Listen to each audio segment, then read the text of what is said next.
ole lo lom le vek chawa tun tu ma chuan kum khat liam to a lai ron hit kan lo bu fo to nga kan lo khoi chin ti zai thiam sang hexa marshal ti tel ki ten aron saka kha karon react vele dona I kan soi thin ang khan la special big ang chu a choi thei tak tak lawa tuna hianin kan lo khoi chin ti hi nisina ka en khan viewers ka million ruk chuang an nom to ne pui hem khop maya poni se kan soi tam lawa nga tha jong jong o chuan an mani enge an movement jong kha uluk tak khali lawen to ne ya en halang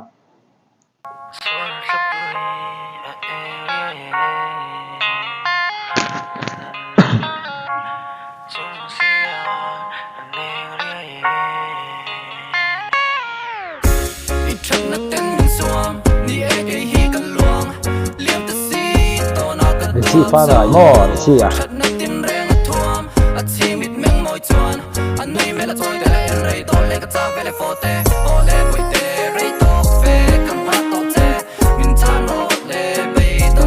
anh buông dia win karenga ni hemen video ni mo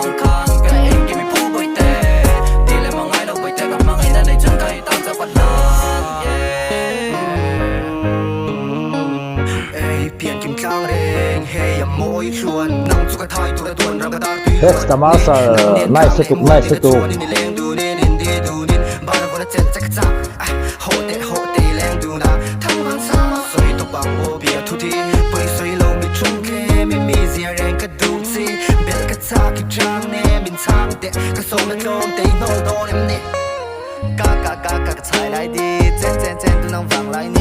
Lelaki kia haron se boy to kuna hian mo tuna lelaki kia a movement kha a moi zia khai lo enanga lelaki kia hi abikin hemi la kat phei chonin enge mi hian an du na sale zo le abikin thala ya mo a movement kha a pui le to kan tuna han nakina e gan soi zelanga poni se en zelang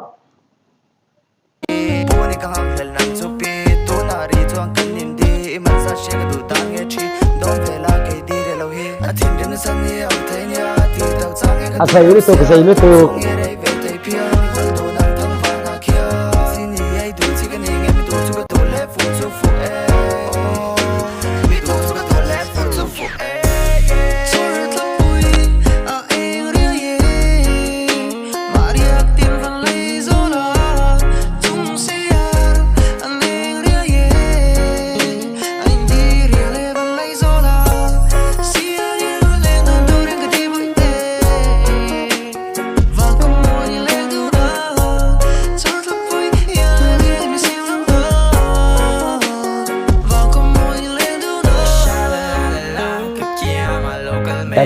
đi boy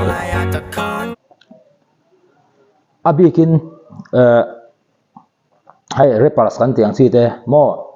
hete ang chi ya hi chonin abik khrim hai enge zai thiam kan tiang khrim hindi veka mi pui man lan to hian video te mi pui ma live performance ate mo a live mi pui ma an perform na anga te hian za mel de won hian a thing mai zo ka ni chuanin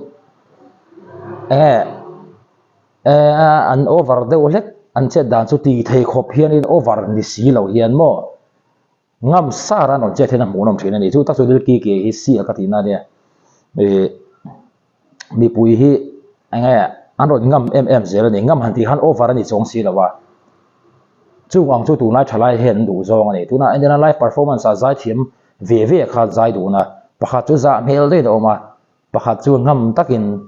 over mi si lo khan ran mi pui kha hip ani thu chu poi mo tak zet en ze lang o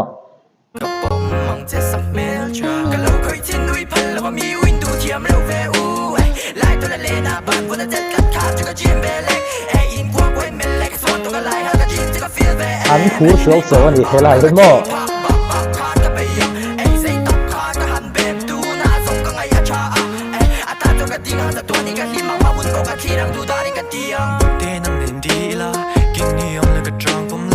Ezra nào thế?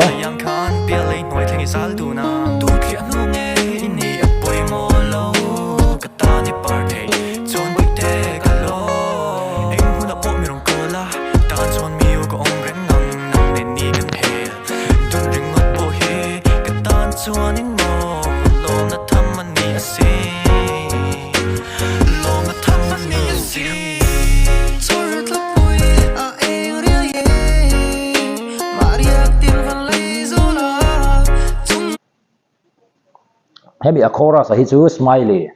kan tha thewanga head voice nei tha ni smiley hian sang athin box ya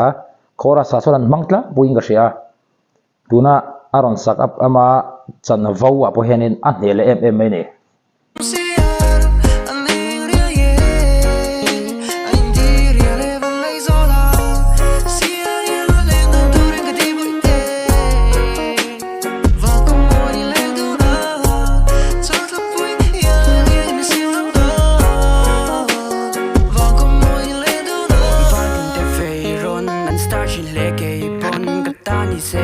Blue Scar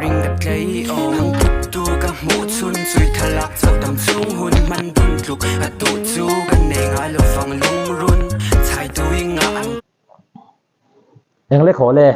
kalau khoi chin ti la hi chuan nge 100% in ka chiang ka tingama he la play thoi chuan nge thalai te hian abikin an mania han lam so te mo engemo ate kan tiang thil phur om tak ti don te thian hawa om te hian he lai chu ai na rem hli bi ka ni chu tak chu tuna poin nisin kan so yang han million ruk chuang viewers anom to he la bi ka khan a pui hem khop maya baka hemi hian in hei lilki ki te I smiley te pon ni a hexa te pon ni hemi atang hian in min an shel lar le zual ti kha tam takina an soi dan ani a hun lai po khan tuna po hian alo dik chi ani viewers an nga dan te an mani thewa po mo en zelang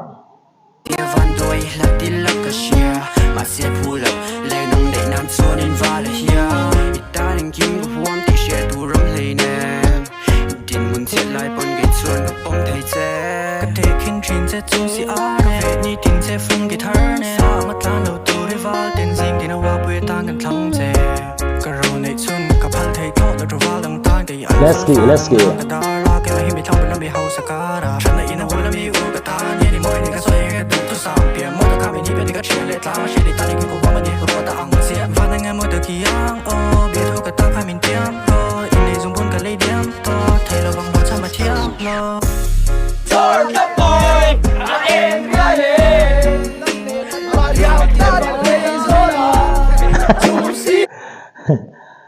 Tunan saya kajuan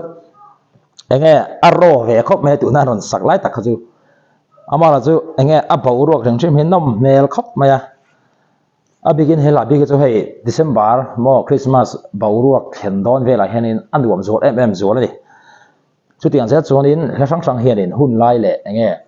a hlamila ngei thak cha hun lai the om tlang puya thalai na he la du chan hi chu engdang ani lo a fu ul to ka la hi mo a flow te a music beat zong te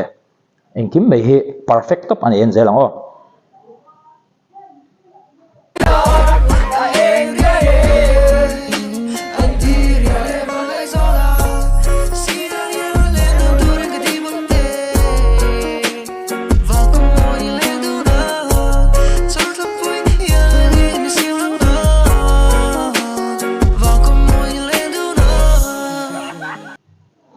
anu man ti mel dar khop maya chiang renga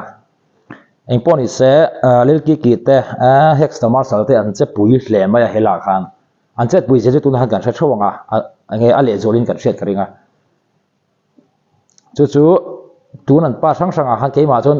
chu an number 1 ka ta chu athat position ka ta ti ang ha chu connection law an ma li an thiam vek ka ti ni poni se kan du tok photanga video dang zel kha milo answer le zel do neo